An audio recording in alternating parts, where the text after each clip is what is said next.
Auzubillahiminash-shaytanir-rajim. Bismillahir-rahmanir-rahim. Assalamualaikum warahmatullahi wabarakatuh. Hope you all are doing good. Students, we are going to discuss total physical response. ये एक वे है second language learning का।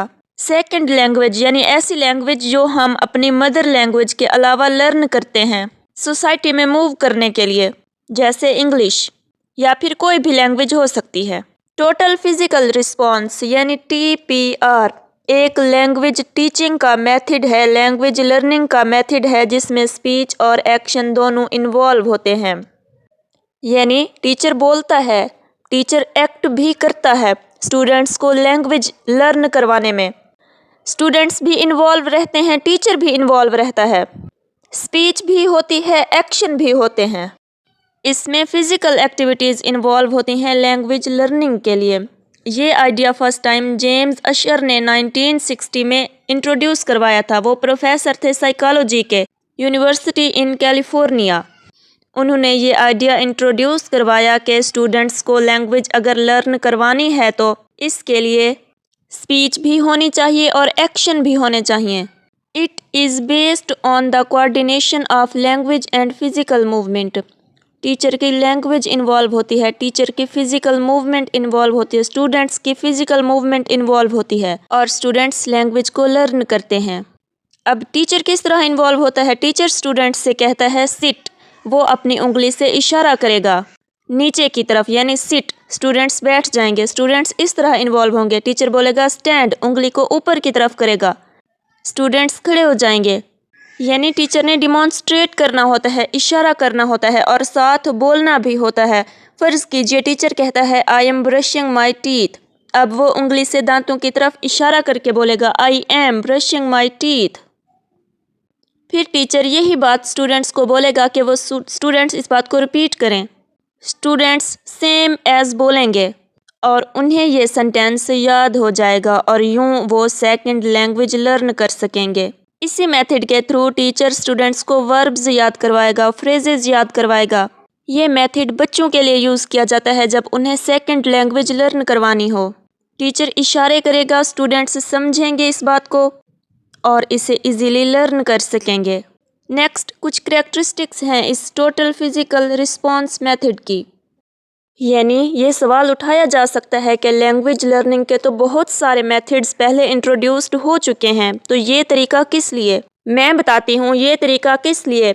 ये तरीका बहुत से टास्क्स को इजीली समझने में हेल्प करता है। यानी ये बिहेवियरिज्म थ्योरी पे बेस करता है। जिस तरह बिहेवियरिज्म थ्योरी स्टूडेंट्स के या फिर लर्नर्स के बिहेवियर्स के मुताबिक होती है, ये भी लर्नर के बिहेवियर पे डिपेंड करती है। ये डीफ या फिर डम्प स्टूडेंट्स के लिए बहुत ज़्यादा इफ़ेक्टिव होती है। यानी जो बच्चे सुन नहीं सकते या फिर जो बोल नहीं सकते, टीचर ने उन्हें लैंग्वेज को याद करवानी है, टीचर ने उन्हें अल्फ़ाबेट्स याद करवाने हैं, तो इस तरीक़ाकार के थ्रू टीचर उन्हें लर्न करवा सकता है। ये तरीका स्पेशल एजुकेशन के लिए बहुत ज़्यादा यूज़ हो रहा है। बेशक वर्बल कम्युनिकेशन ना हो, सिर्फ नॉन वर्बल हो यानी चार्ट्स, इमेजेस वगैरह हो, तो उसके थ्रू भी स्टूडेंट्स लर्न कर सकते हैं।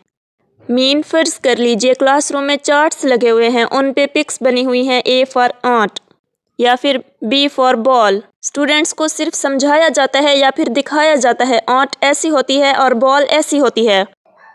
चार्ट्स और इमेजेस वगैरह भी बहुत हेल्पफुल होती हैं। एंशिएंट लिटरेचर में सिर्फ यही तरीका यूज़ किया जाता था, यानी जो प्लेज होते थे वो ऑडियंस के सामने उन्हें परफॉर्म किया जाता था। एक्टर्स फिजिकली डायलॉग्स बोलते थे और वहीं पे मौजूद ऑडियंस उन्हें देख सकते थे, सुन सकते थे। यानी सिर्फ प्लेज को फिजिकली शो किया जाता था। ये तरीका स्टूडेंट्स की ऑब्जर्वेशन स्किल को बहुत इन्हेंस करता है। यानी स्टूडेंट्स को समझ आती है कि चीज़ों को ऑब्जर्व किस तरह करना है। स्टूडेंट्स ने सिर्फ देखना होता है बस और बात को समझना होता है। ये तरीका ना सिर्फ सेकंड लैंग्वेज लर्निंग में यूज़ होता है बल्कि ये फर्स्ट लैंग्वेज लर्निंग में भी यूज़फुल होता है। यानी जब बच्चा नई ज़बान सीख रहा होता है, अपनी मदर लैंग्वेज सीख रहा होता है, अपने फैमिली मेम्बर्स को देखकर, उनके बिहेवियर्स से बच्चा जब लैंग्वेज सीखता है, जब वो मदर टंग या फिर मदर लैंग्वेज को एक्वायर करता है, तो ये तरीका बहुत हेल्पफुल होता है। कुछ एडवांटेजेस हैं इसके। फर्स्ट वन है it is easy to implement یعنی اسے امپلیمنٹ کرنا آسان ہوتا ہے، یہ مشکل نہیں ہے، یہ فن والا طریقہ ہوتا ہے، یہ اسٹوڈنٹس کا سٹریس اور پریشر کو کم کرتا ہے۔ اسٹوڈنٹس انجوائے کرتے ہیں، وہ کلاس روم کے انوائرمنٹ میں بہت فریش فیل کر رہے ہوتے ہیں۔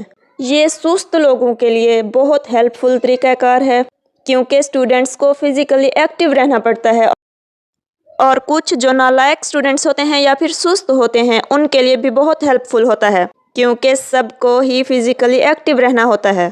Total class including teacher practical ہو جاتے ہیں، یعنی تھیوری نہیں ہوتی، اس میں اسٹوڈنٹس نے پڑھنا نہیں ہوتا، انہوں نے جو کچھ بھی لرن کرنا ہوتا ہے سارا پریکٹیکلی ہوتا ہے۔ اسٹوڈنٹس ریئل میننگ اخذ کرتے ہیں، یعنی وہ ریئل چیزیں دیکھتے ہیں۔ اگر انہوں نے اب تک پڑھا ہوگا سٹ کا مطلب ہوتا ہے بیٹھنا، اور اسٹینڈ کھڑے ہونا، ٹیچر انہیں فزیکلی بتاتا ہے کہ اسٹینڈ سٹ، یہ چیز انہیں پریکٹیکلی یاد کروائی جاتی ہے۔ بیٹھنے کو انگلش میں کہتے ہیں سٹ، اور کھڑا ہونا یعنی اسٹینڈ۔ اس طرح اسٹوڈنٹس ٹارگٹ لینگویج کو ایزیلی انڈرسٹینڈ کر سکتے ہیں، اور اسٹوڈنٹس کی تھنکنگ بھی پازیٹیو ہوتی ہے۔ نیکسٹ کچھ ڈس ایڈوانٹیجز ہیں۔